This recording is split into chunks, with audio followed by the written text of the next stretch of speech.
আমি তেল নিয়ে আসলাম এবং দেখি তিনি শুয়ে আছেন। আমি তাকে দেখে চোখ বন্ধ করে বললাম, আপনি এই অবস্থায় কেন আছেন?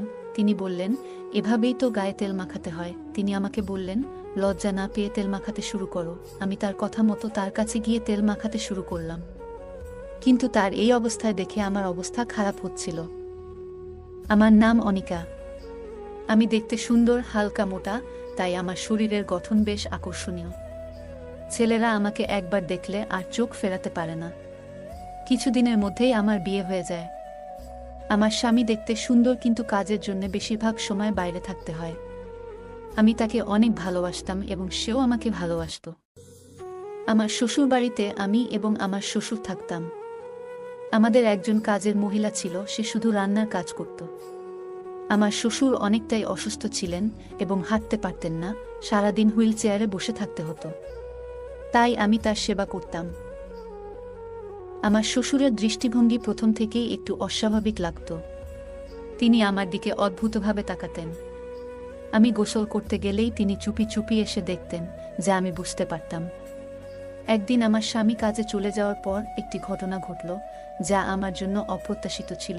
সেদিন আমি শ্বশুরকে গোসল করাতে নিয়ে যাই এবং তার শরীর ভালো করে ধুয়ে দিতে শুরু করি। তখনই দেখি তার আচরণ অস্বাভাবিক হয়ে উঠেছে। তিনি আমাকে বললেন ভেতরের জায়গাগুলোও ধুয়ে দিতে।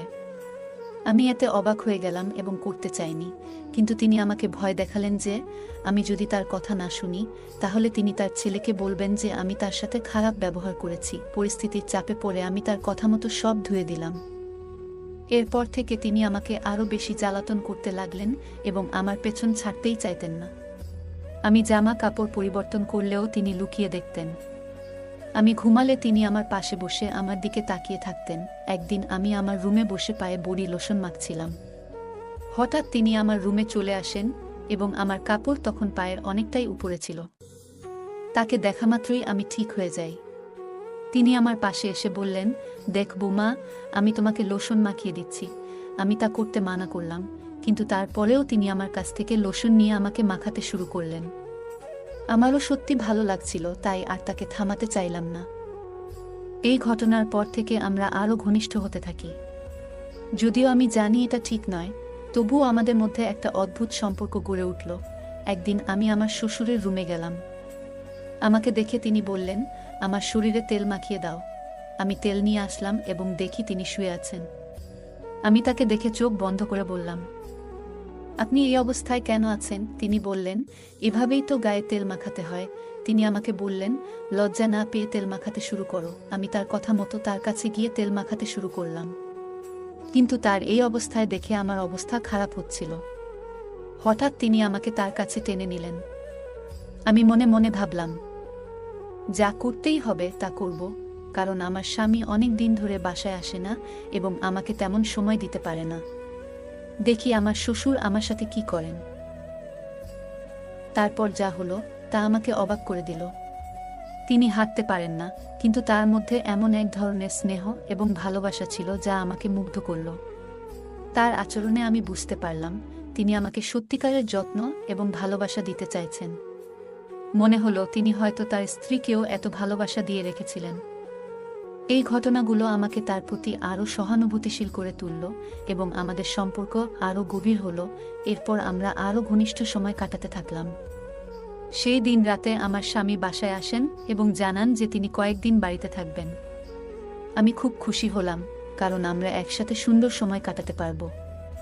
সেই রাতে আমি এবং আমার স্বামী অনেক ভালো সময় কাটালাম। আমার শ্বশুর তা লুকিয়ে দেখছিলেন। আমি ভাবলাম আমার স্বামী ঘুমিয়ে পড়ার পর আমি আমার শ্বশুরের কাছে যাব তার সেবা করতে, যেমন ভাবনা তেমন কাজ। সেই রাতে স্বামীর কাছ থেকে ভালোবাসা নিয়ে আমি আমার শ্বশুরের কাছে গেলাম। আমাকে দেখে তিনি খুব খুশি হলেন এবং বিশ্বাস করতে পারছিলেন না যে আমি এত রাতে তার ঘরে এসেছি। আমারও ভালো লাগছিল, যদিও আমি আগে এমন ছিলাম না। কেন জানি না, এখন আমার মনে হচ্ছিল আমি আরও বেশি চাই।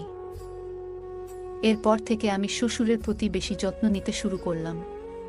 আমার স্বামী না থাকলে তার সাথে বেশি সময় কাটাতাম এবং তাকে অনেক ভালোবাসা ও স্নেহ দিতাম।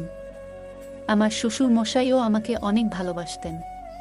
বাকি জীবন আমি তার সাথে এভাবেই কাটাবো, সেবা এবং স্নেহ দিয়ে এভাবেই আমার জীবনের একটি নতুন অধ্যায় শুরু হলো, যেখানে আমি দুইজনের সেবা করতে লাগলাম এবং তাদের ভালোবাসা পেলাম। গল্পটা কেমন লাগলো জানাতে ভুলবে না।